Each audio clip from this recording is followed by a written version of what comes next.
Taxi Driver adalah salah satu drama di tahun 2021 yang mampu meraih popularitas tinggi, baik di Korea Selatan maupun di kancah internasional. Bahkan setiap episodenya mampu meraih rating melebihi angka 10%.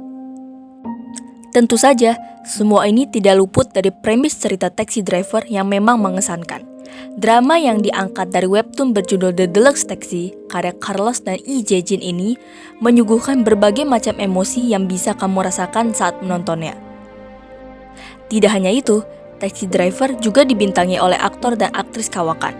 Drama ini merupakan comeback dari Lee Jae-hoon dan Esom yang keduanya sama-sama dijuluki Blue Chip Chung Moro atau aktor dan aktris yang diakui berkontribusi dalam dunia perfilman Korea.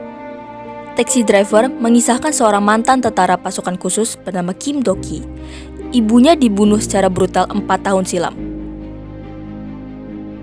Lalu Do-ki bertemu dengan Jang Song-chol diperankan oleh Kim Il-sung, pemilik dari perusahaan taksi khusus bernama Rebel Taxi untuk membantu para korban kejahatan mendapatkan keadilan. Merasa bahwa Do-ki memiliki nasib tragis yang sama dengannya, Sung-chol lalu mengajak Do-ki bergabung bersama-sama membalaskan dendam kepada mereka yang membutuhkan.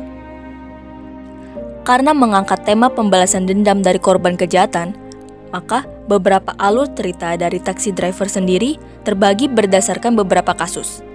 Nah, tahukah kamu kalau hampir sebagian besar kasus di drama ini benar-benar terjadi di dunia nyata? Penasaran apa saja kasus-kasus tersebut? Simak video berikut baik-baik.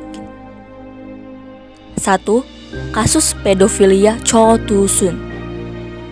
Di episode pertama, Kim Do-ki diberi misi untuk menculik Cho Do-chul, seorang narapidana atas tuduhan kasus pedofilia yang baru saja dibebaskan dari penjara. Di tahun 2008, kasus seperti ini benar-benar terjadi.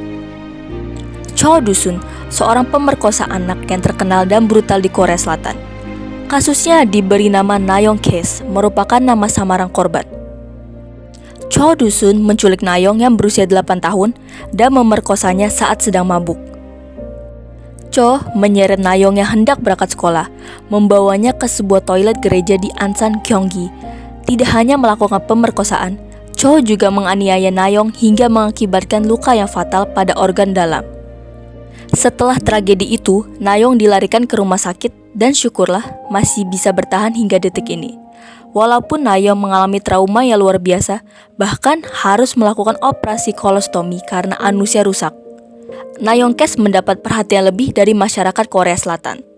Bahkan saat Cho dibebaskan, banyak orang melayangkan protes.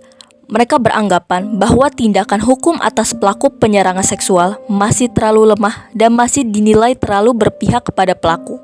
Kasus tersebut tidak bisa dipidana bila tidak ada laporan dari korban penyerangan seksual. Bahkan Cho hanya mendapat hukuman 12 tahun penjara. Saking dibencinya oleh masyarakat, Cho dilempari telur dan warga sekitar tempat tinggalnya menyerukan pengusiran agar Cho diusir dari lingkungan mereka. Kasus Nayong sendiri juga diangkat menjadi sebuah film berjudul Hope. 2. Kasus pembunuhan berantai Jong Nam-kyu. Dalam drama, Ibu Do-ki diceritakan dibunuh secara brutal oleh seorang pembunuh berantai di rumahnya. Kasus pembunuhan ini rupanya diangkat dari kisah serial killer Korea terkenal bernama Jong Nam-kyu. Dia dikabarkan menculik dan membunuh sebanyak 14 orang dan melukai 20 orang, mulai dari tahun 2004 hingga 2006. Tidak hanya itu, Jong Nam-kyu juga melakukan pelecehan seksual, sehingga Jong dianggap sebagai pembunuh paling meresahkan di provinsi Gyeonggi, Bucheon. Ketika Jong Nam-kyu melakukan konstruksi ulang dari pembunuhan yang dia lakukan, dia masih bisa tersenyum lebar pada kamera. Bahkan ketika salah seorang reporter bertanya, "Apakah kamu seorang pembunuh?" Jong Nam-kyu menurunkan masker dan hanya memberikan senyum. Berdasarkan hasil persidangan, Jong Nam-kyu melakukan pembunuhan tersebut hanya sebagai hiburan. Dia dijatuhi hukuman mati. Namun, Jong Nam-kyu justru melakukan aksi bunuh diri. 3.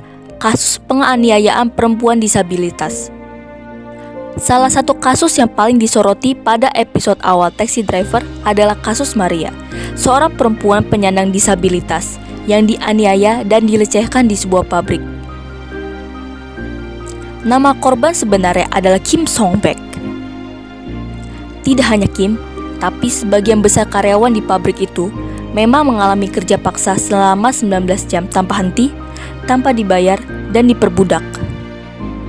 Mereka tinggal di pabrik itu tanpa bisa keluar. Hong adalah pemilik pabrik tersebut. Jika ada yang membantah, maka Hong tidak akan segan-segan memukuli pekerjanya dengan pipa besi. Setelah 5 tahun berjuang, akhirnya Kim berhasil selamat setelah diam-diam mengirim surat kepada ibunya. Ketika ditemukan polisi, Kim berada dalam kondisi yang memprihatinkan, bahkan terlihat seperti gelandangan untuk waktu yang lama. Akhirnya, sekarang Kim dan para pekerja di pabrik itu bisa hidup dengan lebih baik. Sementara Hong dijatuhi hukuman 3 tahun 6 bulan penjara. 4. Kasus penyiksaan karyawan. Di episode 5 hingga episode 8, kita akan disuguhkan Kim Do-ki yang menyamar sebagai karyawan Yu-Data untuk menuntaskan misi balas dendam salah satu karyawan yang dianiaya oleh atasannya, Park Yang-jin. Perusahaan Yu-Data menjalankan bisnis pornografi, bahkan menghasilkan 7 miliar won dari situs ilegal tersebut. Jika di dunia nyata, tersangka penganiayaan tersebut bernama Yang Jin-ho, CEO perusahaan Widis dan developer dari Robot K Technology. Setelah episode yang membahas kasus ini dirilis, di sosial media beredar video Yang Jin-ho memukuli karyawannya.